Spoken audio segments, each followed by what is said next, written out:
আমি চার্চের শব্দটা কেন বলতেছি, কারণ সে সময় ইউরোপকে শাসন করতো চার্চ। 1600 শতাব্দীর আগে কে শাসন করতো? চার্চ। তোমাদের চার্চ তোমাকে জুলুম করছে, তোমাদের চার্চ তোমাদের এই সম্পত্তি কেড়ে নিয়েছে, ওকে ফাইন, বাট এখানে ইসলাম তোমার তোমার কি ক্ষতি করলো? এখান থেকে এইটা সেট হয়ে যাবে যে না, আমাকে আল্লাহর জন্য কিছু করতে হবে, আল্লাহর দিনের জন্য আমাকে কিছু করতে হবে, আদারওয়াইজ আমরা কিন্তু ওই যে ডেলিভারি দিতে পারবো না ভাই। হয়তো মধ্যযুগীয় বর্বরতার নাম শুনছেন? মধ্যযুগীয় বর্বরতা, আপনারা বারবেরিয়ান শব্দের নাম শুনছেন? বারবেরিয়ান, এগুলো কাদেরকে বোঝায়? বর্বর কাদেরকে বোঝায়? একটা শ্রেণীকে বোঝায় যারা কিনা খুবই রাফ, যারা কিনা মানে তাদের ইয়েটা ভালো না, সব ভালো না, তারা একটুতেই মারামারি করে, একটুতেই কাটাকাটি করে। এই যে মধ্যযুগীয় থেকে এক ধরনের একটা বুদ্ধিজীবিতা তৈরি হয়েছে, যেটাকে বলা হয় প্রোটেস্ট্যান্টীয় খ্রিস্টানবাদ। কি খ্রিস্টানবাদ? প্রোটেস্ট্যান্ট খ্রিস্টানবাদ। খ্রিস্টানদের ভিতরে দুইটা সেগমেন্ট আছে, একটা হচ্ছে ক্যাথলিক আর একটা হচ্ছে প্রোটেস্ট্যান্ট। যারা প্রোটেস্ট্যান্ট আছেন তারা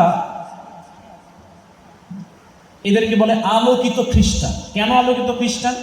কারণ এরা ধর্মের যে গণ্ডিটা, তথাকথিত চার্চের যে গণ্ডিটা, এই গণ্ডিটাকে ছুঁড়ে ফেলেছে। অর্থাৎ যারা চার্চের গোলামি করে তারা হচ্ছে ক্যাথলিক, আর যারা প্রোটেস্ট্যান্ট তারা চার্চ থেকে বেরিয়ে এসেছে। আমি চার্চের শব্দটা কেন বলতেছি, কারণ সে সময় ইউরোপকে শাসন করতো চার্চ। 1600 শতাব্দীর আগে কে শাসন করতো? চার্চ। চার্চ এমনভাবে শাসন করত যে এরা জুলুমের উপর জুলুম করতো মানুষের উপরে। এদের ভিতরে আছে হচ্ছে উইচ হান্ট। উইচ হান্ট হচ্ছে চার্চ সে সকল নারীদেরকে শাস্তি দিত যারা চার্চের বিরুদ্ধে যেত, এবং এদের শাস্তিগুলো খুবই ভয়ানক ছিল। তাদের গোপনাঙ্গে আপনার বর্ষা নিক্ষেপ করা, তাদের গোপনাঙ্গগুলো কেটে ফেলা, ইভেন ইফ এমন কিছু শাস্তি ছিল যে ওদের একটা শাস্তির দরজা ছিল যে ওই দরজা দিয়ে যখন কাউকে নিয়ে যাওয়া হবে, দুই ভাগ হয়ে যাবে, মাঝখান দিয়ে দুই ভাগ হয়ে যাবে। ঠিক আছে, আপনি এরকম আরও কিছু শাস্তির নমুনা দেখবেন। একটা সার থাকে, যে সারের নিচে আগুন দেওয়া থাকে, ওই জায়গায় ওই যাকে রাখা হবে সে আগুনে পুরে পুরে ছাড়কার হয়ে যাবে, আগুনে গলে গলে ধীরে ধীরে গলে গলে বারবিকিউ হবে। এরকম শাস্তির বিভিন্ন প্রণালী চার্চ শুরু করেছিল। চার্চের যখন এইরকম আপনার নৃশংসতা বা জুলুম, এই জুলুম দেখার পরে একটা জাতির উদ্ভব হলো, যারা কিনা লোক সমাজে বলা শুরু করলো ধর্ম কি, ধর্ম মানি না আমরা, তুমি নিজে স্বাধীন, এই স্বাধীনতা তোমার ভিতরে এনাফ, আমি আপন স্বাধীন, আপন ভালো, তো সেটাই ভালো, এছাড়া আর কোনো তখন কিছু দেখার দরকার নাই। এই যে নতুন একটা তত্ত্ব বের হলো, এই এই তত্ত্বের চুক্তি বা এই তত্ত্ব চুক্তিটা প্রকাশিত হয় হচ্ছে 1663 সালে। এই চুক্তিকে বলা হয় ওয়েস্টফিলিয়া চুক্তি। কি চুক্তি? ওয়েস্টফিলিয়া। আপনারা একটু সার্চ দিয়ে দেখবেন হোয়াট ইজ ওয়েস্টফিলিয়া। এই ওয়েস্টফিলিয়া চুক্তিতে যত যারা আছে, ইউরোপিয়ান থেকে শুরু করে, গ্রিস থেকে শুরু করে, আমেরিকানরা থেকে শুরু করে, ওদের যত প্রোটেস্ট্যান্টীয় যত কিছু আছে, সব এই সেম রুলসে চার্চদেরকে পরাজিত করে এই ওয়েস্টফিলিয়া চুক্তিটা বাস্তবায়ন করে ফেললো। এর ভিতরে ফরাসি বিপ্লব হয়েছে, এর ভিতরে শিল্প বিপ্লব হয়েছে, আরও অনেক কিছু এর ভিতরে অ্যাডিশন হয়েছে। আচ্ছা, এটার সাথে আমাদের আজকে বক্তব্য কি ভাই? এটার সাথেই হচ্ছে বর্তমানের মূল কানেকশন। ওই যে ওয়েস্টফিলিয়া চুক্তি হয়েছে, ব্যক্তির পূজারী, তুমি ব্যক্তি স্বাধীনতা আসল, এই ব্যক্তি স্বাধীনতার তত্ত্ব ধরে আজকের আমরা সেকুলারিজম পেয়েছি। কি পাইছি? সেকুলারিজম। সেকুলারিজম তত্ত্ব কি, এটা কেন কি? এটার মূল মেসেজ হচ্ছে যে তুমি তোমার নিজের গোলামি করবা, আল্লাহর গোলামি করা যাবে না। আরে ভাই, ইসলাম কি দোষ করলো? তোমাদের চার্চ তোমাকে জুলুম করছে, তোমাদের চার্চ তোমাদের এই সম্পত্তি কেড়ে নিয়েছে, ওকে ফাইন, বাট এখানে ইসলাম তোমার কি ক্ষতি করলো? ইসলাম তো আরো এই মানুষের জুলুম থেকে শুরু করে প্রত্যেকটা বিষয় ওই সময় 1600 শতাব্দীতে, ওই সময় 1300 শতাব্দীতে ধরেন না, রাসূল সাল্লাল্লাহু আলাইহি সাল্লাম যখন মক্কা মদিনাতে যখন ইসলামের মেসেজ নিয়ে আসলো, তারপর থেকে যে সোনালী যুগ তৈরি হয়েছে, ইসলাম তখন ছিল স্বর্ণ শেখরে। ইসলাম তখন কি ছিল? স্বর্ণ শেখরে ছিল। আপনি তখন নাম শুনবেন ক্রুসেড যুদ্ধ। এই ক্রুসেড যুদ্ধ করতে গিয়ে ইউরোপ দেউলে হয়ে গেছে, মুসলমানরা ইনক্রিজ করছে, তারা তাদের সব কিছু সাজিয়ে নিয়েছে। ওই সময়ে জ্ঞান বিজ্ঞান চর্চায় মুসলিমরা সবচেয়ে এগিয়ে, চিকিৎসা ক্ষেত্রে মুসলিমরা সবচেয়ে এগিয়ে, জ্যোতির্বিদ্যায় মুসলিমরা সবচেয়ে এগিয়ে। আপনাদেরকে যদি বলি অ্যালজেব্রা আছে না, অ্যালজেব্রা আমরা বলি বীজগণিত, এটা কাদের তৈরি? মুসলিমদের তৈরি। ত্রিকোণমিতি মুসলমানরা যখন দেখলো যে তাদের জমি জমা ভাগ করতে হবে, আমাদের জমি জমা ভাগের বিষয় আছে না, বাবার অংশ মেয়ে কতটুকু পাবে, ছেলে কতটুকু পাবে, তখন তারা চিন্তা করে এটা ভাগ করার ওয়ে কি, উপায় কি, ত্রিকোণমিতি তৈরি করলো। ত্রিকোণমিতি কার তৈরি? মুসলিমদের তৈরি। তারপরে দেখেন আমাদের যখন এগুলোতে হচ্ছিল না, আল্লাহ আযজা ওয়াজাল কোরআনুল কারীমে বলছে না মধু এটা হচ্ছে শেফা, বিভিন্ন জায়গায় বলছে যে কোরআনের ভিতরে শেফা আছে, তোমরা খুঁজে বের করো। এখান থেকেই মুসলিমরা চিকিৎসা শাস্ত্র খোঁজা বের করলো এবং সর্বপ্রথম ব্লাডের গ্রুপ থেকে শুরু করে এরকম অনেক ছোট্ট ছোট্ট কিছু বিষয়গুলো মুসলিমরা আবিষ্কার করেছে। কিন্তু ভাই এগুলো তো আমাদের কেমনভাবে বলা হয়েছে, অ্যালজেব্রা, আল খাওয়ারাজমি, এই নামটাই পরিবর্তন করেছে অ্যালজেব্রা, নামটাই পরিবর্তন করে কি বলছে, অ্যালজেব্রা। মানে এইরকম মুসলিম নামগুলোকে তারা এমনভাবে পরিবর্তন করে দিচ্ছে যেন আমরা শুনলেই বলি এত হিন্দু অথবা খ্রিস্টানের নাম, মুসলমান নাম থাকলে একটু অ্যারাবিক অ্যারাবিক ভাবটাপ থাকতো, ঠিক আছে। তো তারপরে কি বলছে, আবিষ্কার, ইউরোপীয় আমেরিকানদের মতে আবিষ্কার হচ্ছে সেটাই যে সর্বপ্রথম সেটা খুঁজে পাবে, যে সর্বপ্রথম সেটা খুঁজে ওই টেবিলে মানে বলবে, সবার সামনে বলবে এই আমি এটা খুঁজে পাইছি।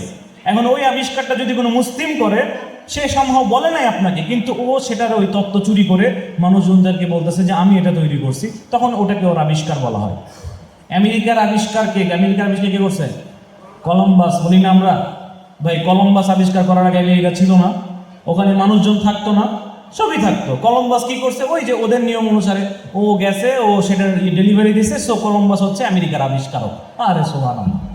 সো এই যে ইউরোপীয় যে প্রোটেস্টানীয় যে চিন্তা, এনলাইটমেন্টের যে চিন্তাটা, এই ধারাটা চার্চের বিরুদ্ধে উঠছিল, খ্রিস্ট ধর্মের বিরুদ্ধে উঠেছিল, সেই চিন্তাধারাটা এখন এসে কেন মুসলিমরা সেটা ধারণ করতে চাচ্ছে, কেন মুসলিমরা সেটা ওন করতে চাচ্ছে?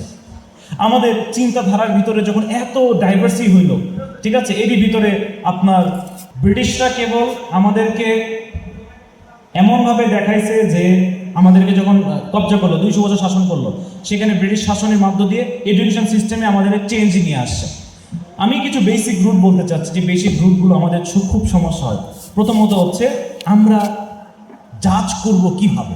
দেখেন আজকে সেদিন একটা মিটিংয়ে গেছিলাম এক ভাইয়ের সাথে, তিনি খুব আক্ষেপ করে বলতেছিলেন হুজুর মানে খারাপ, যারা দাঁড়িয়ে টুপি আছে হুজুর খারাপ। কেন ভাই, কি হয়েছে?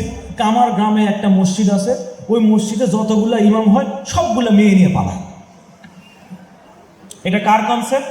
বাংলাদেশে তথাকথিত সেকুলার, মানে যারা বাঙালি মুসলিম, সবে কদরে নামাজ পড়ে, জুমার দিনে নামাজ পড়ে, এইরকম রিচুয়ালস, রোজার সময় কষ্ট করে রোজা রাখে এবং সন্তানদেরকে বলে বাবা তুই রাখিস না, পরীক্ষা দিল, রোজা রাখার দরকার নেই। তো এই টাইপের যারা মুসলমান আছে তারা এইরকম কথা মনে করে, তারা এইরকম চিন্তাধারা লালন করে। এটা তাদের সমস্যা কি? তারা জানে না, তারা কোনো ব্যক্তির অপরাধ দিয়ে, যারা ইসলামের রিপ্রেজেন্টেটিভ তাদের অপরাধকে মনে করে এটা হচ্ছে পরিপূর্ণ, মানে ইসলামে সবার মনে হয় পুরো ইসলামী মনে হয় গলত। বাট এমনটা না, ব্যক্তি যে অপরাধ করবে সেটা ব্যক্তির অপরাধ। ইসলামকে আমরা দেখবো কিসের আয়নাতে? কোন আয়না থেকে ইসলাম দেখবো? আমি দেখবো রাসূল সাল্লাল্লাহু আলাইহি সাল্লামকে। আমাদের আদর্শ কি হবে? রাসূলুল্লাহ সাল্লাল্লাহু আলাইহি সাল্লাম। আমি দেখবো আল কোরআন, কোরআন কি বলছে এই বিষয় সম্পর্কে। আমি দেখবো রাসূল সাল্লাল্লাহু আলাইহি সাল্লামকে কারা সবচেয়ে ভালোভাবে অনুসরণ করছে, সাহাবা কেরামগণ কারা সবচেয়ে ভালো অনুসরণ করছে, তাবেঈদেরকে কারা সবচেয়ে ভালো অনুসরণ করছে, তাবেঈ।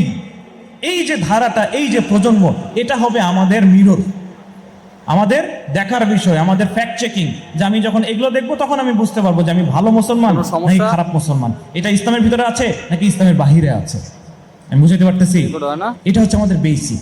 এর ভিতরে ভাই যত সমস্যা আসুক, এটার সাথে যাচাই করলে আমাদের জন্য এনাফ ইজ এনাফ। প্রিয় ভাই, আমাদের সমস্যার অন্যতম গুরুত্বপূর্ণ বিষয় হচ্ছে যে আল্লাহর সাথে আমরা সম্পর্ক স্থাপন করি না। এই যে আজকে সেমিনার হবে 10টা 11টা পর্যন্ত হয়তো বা সেমিনারে আমরা থাকবো, বাট এরপরে আমরা কতটুকু সেটাকে অন করব, কতটুকু এখান থেকে মেসেজ নিয়ে যাব এবং সেটা কিভাবে ডেলিভার করব, এটা হচ্ছে সবচেয়ে গুরুত্বপূর্ণ বিষয়। আজকে আপনারা আছেন এই জায়গায় এবং এই জায়গায় থেকে নিয়ত নেন, সব কিছু নোট করবেন। যারা যারা স্পিকাররা যেই বক্তব্য দিবে সেগুলো আপনারা নোট করার চেষ্টা করবেন। যারা কাদা কলম আনেন নাই, মোবাইলে নোটপ্যাড আছে, নোটপ্যাডে নোট করবেন, বাংলা লেখে লেখে নোট করবেন, মেইন পয়েন্টগুলো নোট করে নেবেন, ঠিক আছে। এবং আপনার এখান থেকে এইমটা সেট হয়ে যাবে যে না, আমাকে আল্লাহর জন্য কিছু করতে হবে, আল্লাহর দ্বীনের জন্য আমাকে কিছু করতে হবে। আদারওয়াইজ আমরা কিন্তু ওই যে ডেলিভারি দিতে পারবো না ভাই। এই জায়গায় আপনি আসছেন, আল্লাহ আযজা ওয়া জাল্লা আপনাকে পাঠাইছেন এই শেষ জামানায়। কোন জামানায় পাঠাইছে? শেষ জামানায়। এরপরে মানে কেন পাঠাইছে আপনাকে? আপনাকে তো আরো আগে পাঠাইতে পারতো। বিকজ এই জামানা যত পরীক্ষা নিরীক্ষা আছে, এই জামানা যত টেস্ট আছে, এই টেস্টগুলোর জন্য আপনি পারফেক্ট, মানে আপনি এই টেস্টগুলো নিতে পারবেন, কনজিউম করতে পারবেন, এই জন্য আপনাকে এই জামানাতে নিয়ে এসেছে। যদি আপনাকে ওই জামানায় ফেলতো, অন্য আরেক জামানায় ফেলতো, আপনি সেটা হয়তো ওই জামানার পরীক্ষাগুলোকে ট্যাকেল দিতে পারতেন। ভালো একটা কথা মাথায় রাখবেন সবসময়, সেটা হচ্ছে আল্লাহ মানুষকে তার সাধ্যাধিক কষ্ট দেন না। অর্থাৎ এই বোতলে যদি হাফ লিটার পানি থাকে, আপনার ওই হাফ লিটার পানি মানে হাফ লিটার কষ্ট সহ্য করার ক্ষমতা আল্লাহ আজকে আপনাকে দিয়েছেন। অর্থাৎ আপনার কষ্টের সহ্য সীমা বাহিরে কোনো কষ্টই আপনি পাবেন না, কোনো টেস্টই আপনাকে দেওয়া হবে না।